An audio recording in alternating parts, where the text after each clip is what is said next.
Good morning. It is Wednesday, the 8th of April. I'm Maeve McMahon, and this is Europe Today, your daily dose of European news and analysis, live here on Euronews.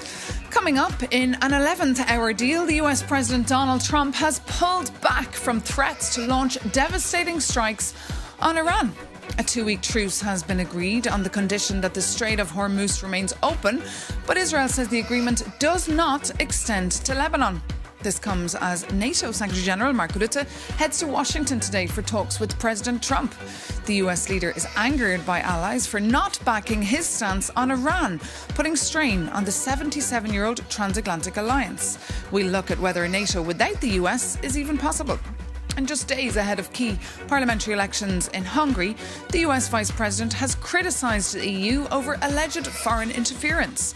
Speaking alongside Viktor Orban on the campaign trail, JD Vance accused EU officials of trying to undermine Hungary's economy while praising Viktor Orban for standing up to what he called Western values. We'll get up to speed with our Hungarian correspondent.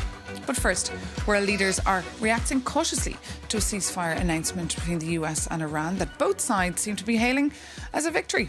To hear more about what exactly is in the plan, I'm joined here on set by Yuroniews's US politics expert, that is Stefan Kobe. Good morning, Stefan. Good morning, Maeve. So a truce for now, but it seems very fragile.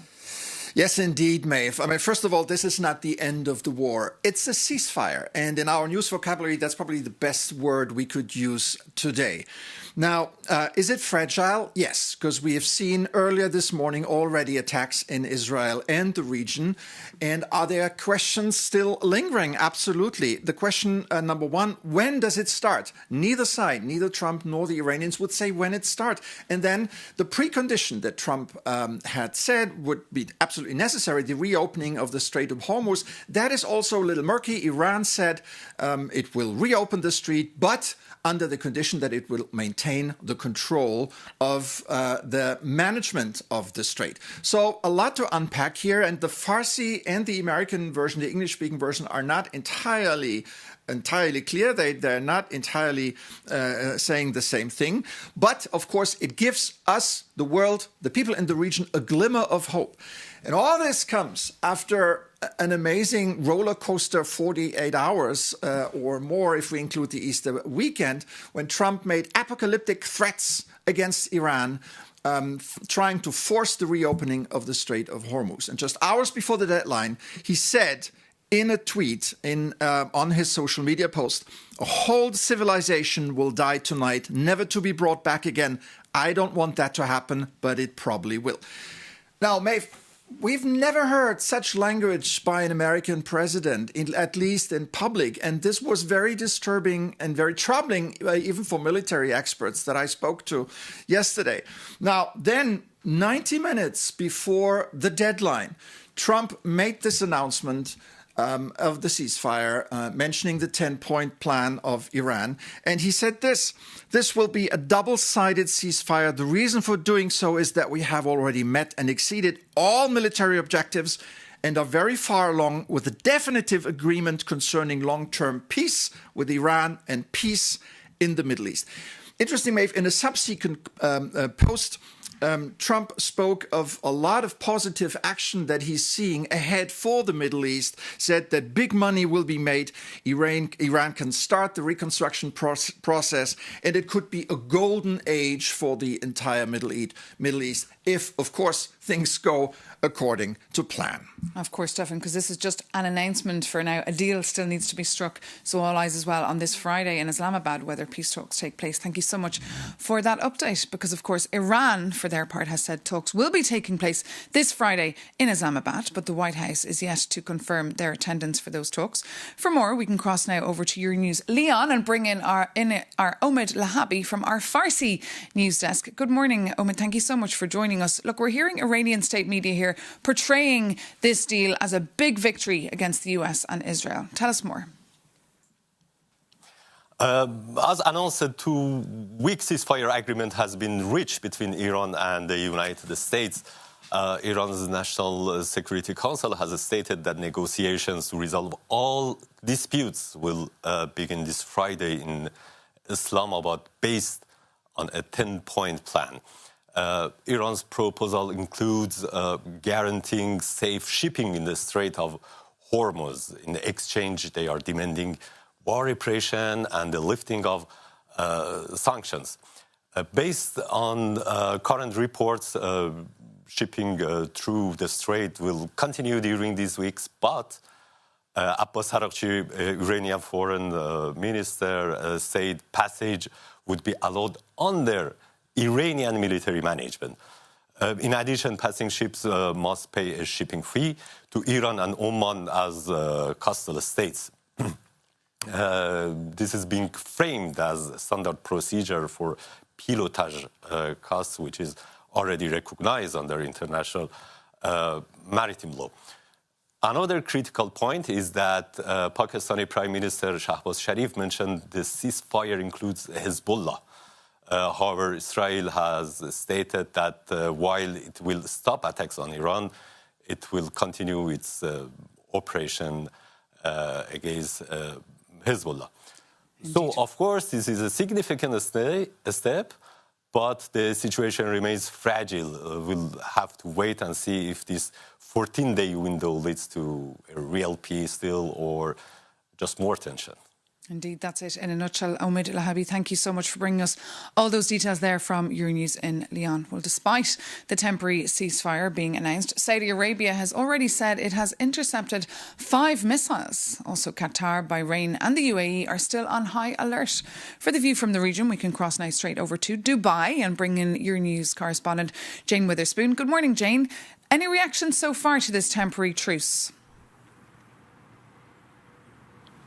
Good morning. Well, there is a real sense of optimism and positivity this morning after what was a pretty stressful and tense day and night leading up to the announcement of that temporary ceasefire. As you mentioned there, though, as well, of course, overnight, not long after that agreement was decided upon, we did have warnings of imminent attacks, renewed attacks across the region here in the UAE, Kuwait, Bahrain, Qatar and Saudi Arabia. I mean, our last warning alert went off at around 3:30 a.m. this morning. As you can imagine, the question, though, on everybody's lips is what happens after that 2-week period? We've got people questioning, does the Strait of Hormuz become a dump and pump scheme in terms of it's open for 2 weeks to let the ships pass? Then what happens? Do the blockades return, as well as the tension and the high stress that we are seeing? So, of course, a lot of questions, but all in all, there is a sense of hope that this is the beginning, the start, a resolution for peace across the region. OK, a sense of cautious optimism there. Jane Witherspoon, thank you so much for that update there from Dubai. Now, moving on. All eyes are on the White House today when the NATO Secretary-General, Mark Rutte, calls by to see Donald Trump. President Trump has called NATO partners cowards for limiting US forces' access to bases on their territories and for not leading efforts to open the crucial Strait of Hormuz. With so much tension in the air, some have been even contemplating whether a NATO without the US is even possible. Our Yakubianis takes a look. Donald Trump is not always praising other people, but this one is an exception. Secretary General is great. And Mark Rutte, he's a great person, but he's got... And you know, it all began with, if you want to know the truth, Greenland. We want Greenland. They don't want to give it to us, and I said, bye-bye. And as NATO boss, Mark Rutte is visiting Trump today. Your reporters started to wonder, could US President say one day bye-bye to NATO? Let's look at what we have actually in the basket. Under the NATO treaty, the exit process seems simple. A country submits a formal notice, and 1 year later, they are out. But under US domestic law, it is a completely different story.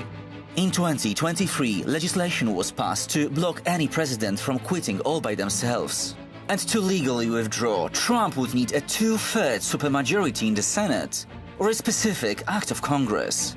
And although no one has ever fully left the alliance, Paris came close.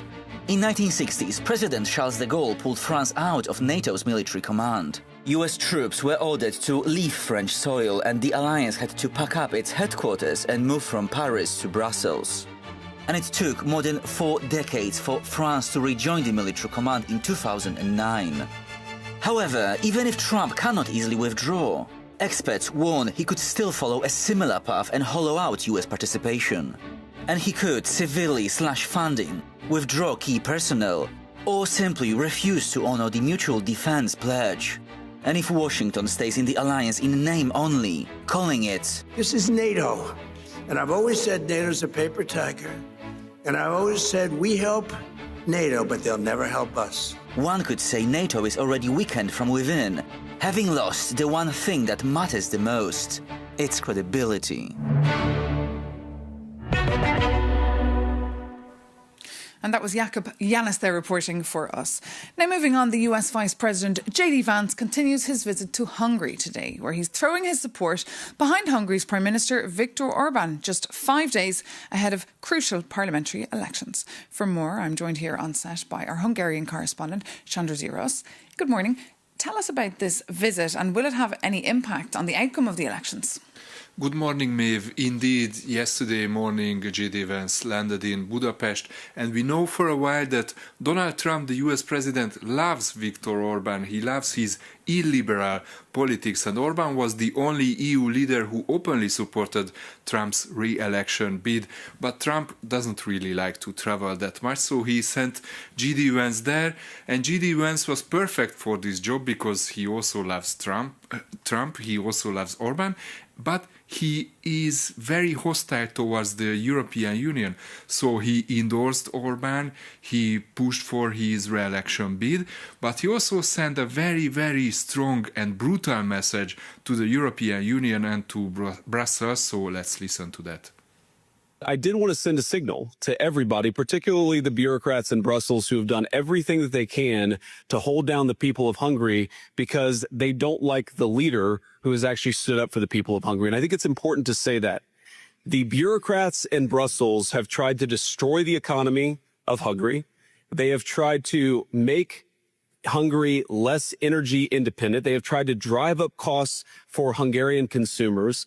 And they've done it all because they hate this guy. J.D. Vance there. And Sándor, how have the bureaucrats in Brussels been reacting to this statement? I know there's deep concern in this town and among EU capitals about Hungarians' ties to Russia ahead of these elections. Well, indeed, while J.D. Vance was landing in Hungary, Bloomberg released an explosive story yesterday. It was about a phone conversation between Prime Minister Orban and Russian President Vladimir Putin last October, in which Prime Minister Orban actually offered his help to Russia. He said, "I'm at your disposal for any matter where I can help." Orban also compared their relationship to a relationship of a mouse and a tiger, which is very disturbing in a way. And this comes after various reports of how Hungarian Foreign Minister Péter Szijjártó has a deep and friendly relationship with his Russian counterpart, Sergei Lavrov. Now, Prime Minister Orban was grilled on the X social media by Donald Tusk, who is the Prime Minister of Poland, and Orban replied in a tweet in which he confirmed the phone call, and he said that it's true, I spoke with President Putin about ending the war and organizing a US-Russia peace summit in Budapest. What have you done for peace? Overall, I'm personally pretty sure that behind these leaks and behind these tapped phone calls, there are some Western governments and Western secret services who are actually fed up with the pro-Russian policy of Viktor Orban. I'm also personally very much convinced that, more leaks will come in the coming days. And this is really bad news for Orban because this is a campaign issue in Hungary, and the opposition is attacking Orban very hard. They are saying that Orban is betraying Hungarian interest and he's betraying European interest as well. Okay, Sándor Zsiros, and more, of course, to read on Euronews.com. Thank you so much for that update. And now for the view from the European Parliament on all these various issues. Coming up, we'll be joined by Mark Botenga, a Belgian politician and member of the European Parliament for the Left Group. He's known for his work on energy policy, social justice and international affairs. He's also been a very vocal critic of EU economic and foreign policy positions. Good morning, Mark Tenge. Good morning. Great to have you with us. Thanks for joining us. Here. First, what is the view from the Parliament on this temporary truce between the Americans, the Israelis and the Iranians? Well, from the Parliament, I'm not sure. I mean, we haven't had a session right now. What I think, first of all, is that we should celebrate this. I mean, this means there's no more, for the moment at least, if it holds, innocent Iranians are going to be bombed, no more schools. No more factories, no more hospitals, because this is what's been going on. And I think the position of the EU on this has been horrible. I mean, we've had speeches by Ursula von der Leyen, by Kaja Kallas, basically ignoring the fact that the United States and Israel illegally attacked Iran. So this was amazing. Like, they've been speaking about Iran attacking its neighbors rather than Iran being a victim. So we've mixed this up. So if this ceasefire holds, and I really hope so, it'll be very, very positive for, of course, in the first place, Iranians. But there is a caveat. The Israelis have said that they welcome the ceasefire, but it does not include Lebanon. That's concerning. Well, it is very concerning. I mean, we've seen that Israel has not respected, I mean, like the United States really in this war, any rules on international law, on human rights.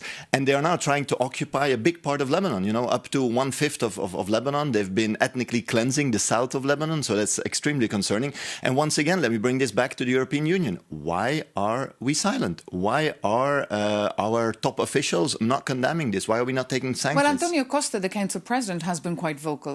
He's had calls with the President of Iran. He's called the situation unacceptable. He's told Donald Trump not to move in. But of course, we've seen Ursula von der Leyen very quiet. Well, yeah, but I mean, even Antonio Costa, when you see basically their statements, all of them, and there's been, I mean, they've got the same notes, I'm guessing. When Antonio Costa, the Council President, calls the Iranian president, he basically blames Iran for the war. While, you know, it's very clear when Russia attacks Ukraine, the aggressor is Russia. When the United States and Israel attack Iran, the aggressors are the United States and Israel. And, you know, top officials, Costa, von der Leyen, Kallas, have not been able to say this and to follow up. Because obviously, once you have this, you need to follow up with actions. So what should they be saying and doing right now? Well, first of all, they should have condemned the war. They should have condemned the war crimes. You know, imagine that. You've got 160 people killed in a strike on a school in Iran, and the European Union is not able to condemn this. Imagine that. They should have condemned the genocidal rhetoric of President Trump last night, saying, I'm going to blow up a country, I'm going to end the civilization. Of course, you should react. And they should have favored diplomacy. Because what have we seen? We have seen that China and Pakistan have basically taken diplomacy in their hands, have said, we're going to, you know, bring about this ceasefire by putting Iran and the United States around the table. So this is incredible. The European Union has done nothing, no diplomatic efforts whatsoever for a crisis that not only is violating human rights, is violating international law, but it was also violating our interests. You know, people see the gas prices going up and they see that our European leaders are basically, you know, on a Easter holiday. Well, Kaja Kallas, I understand, is in Saudi Arabia today. But just the Hungarian elections are coming up this weekend. How do you feel about JD Vance's trip this week to Budapest and also blaming Brussels bureaucrats? Well, it's not a surprise. You know, it's in the national security strategy of the United States that was published a few months ago, where they openly say we're going to intervene in Europe, supporting so-called patriotic forces, so influencing basically the elections inside. You know, it's direct interference. Something the United States have been doing in many countries. You know, they've been doing this in Africa and Latin America, and they're now doing it openly as well in Europe. So I'm not surprised. I'm of course very concerned. I'm also very concerned that when we speak about, also in the Parliament, but also with the Commission, about foreign interference, it's often about Russia, it's often about other countries, but it's very rarely about the United States. Well, this interference is now open, it's brazen, it's you know, unapologetic. So I think we need to take this seriously, and we need to be saying, guys, these United States, they are not an ally. OK, Mark Tenge, MEP there from the left. Thank you so much for joining us here this morning on Europe Today. And thank you so much for tuning in and for watching as always. You can catch more news, more analysis and deep, longer reads on Yoronews.com or download our app. Take care. See you soon. Thanks for watching.